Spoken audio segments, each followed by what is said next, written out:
Welcome to the internet. We shall be your guides. Me, Tyler Russ, him, Julian Rittmeyer. The internet got its early beginnings with the telegraph in 1836, which was patented by Cook and Wheatstone. It further got more advanced towards the creation of the internet when the transatlantic cable was created in 1866.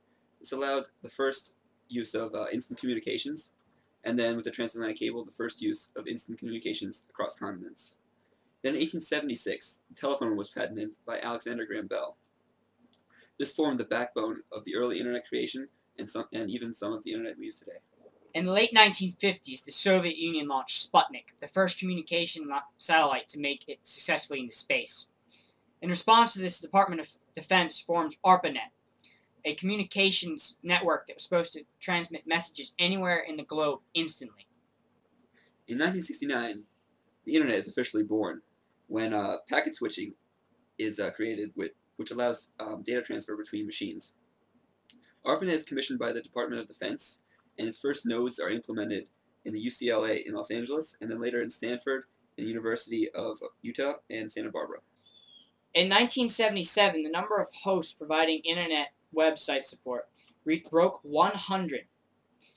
The same year, TheoryNet was established, which was the first major email provider for research computers. In 1973, the first international communications are exchanged between ARPANET and the University of London.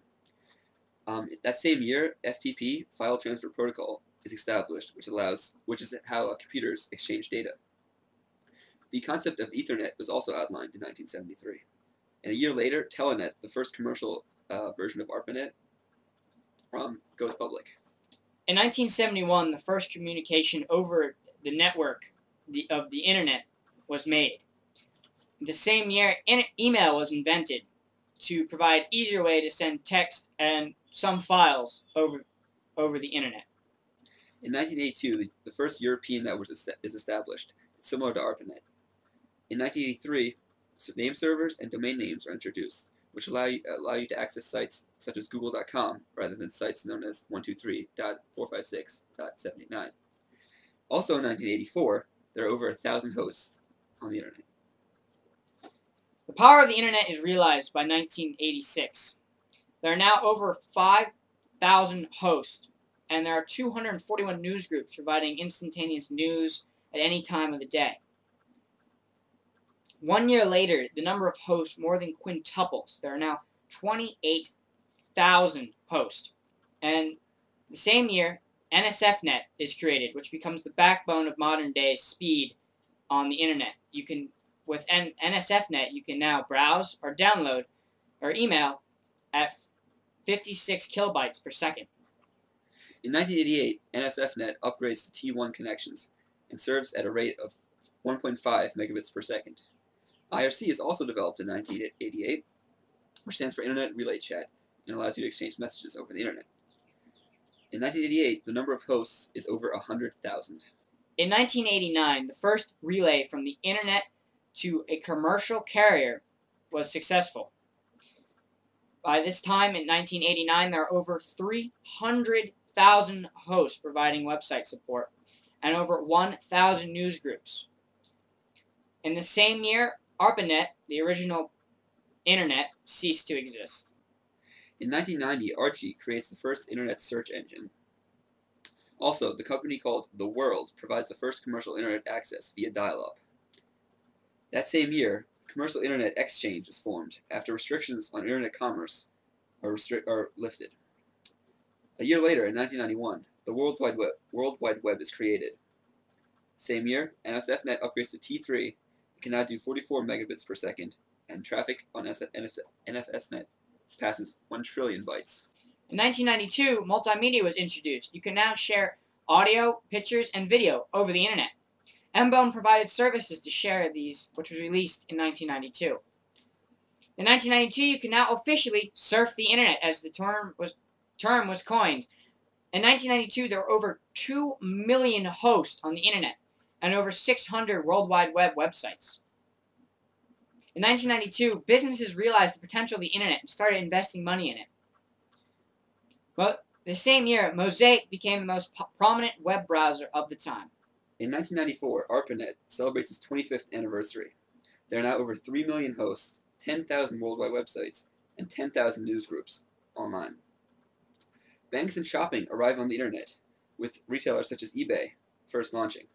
NSFNET transfers 10 trillion bytes per month, and World Wide Web is the second most popular service on the web. By 1995, there were over 6.5 million web hosts and over 100,000 worldwide websites. In 1995, Maine, U.S. took over the internet from NSFNET.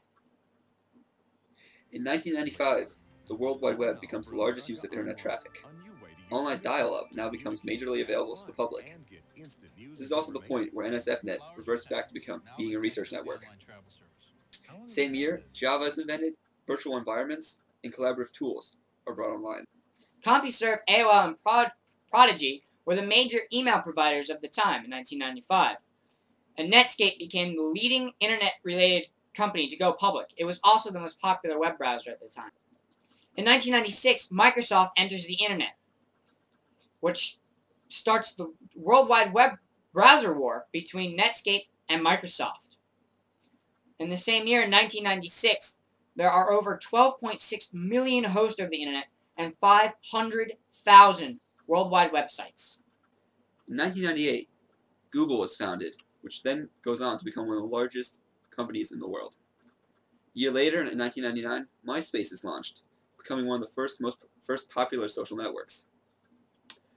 In 1999, there were 150 million internet users. In 2000, internet viruses officially became a problem for the internet.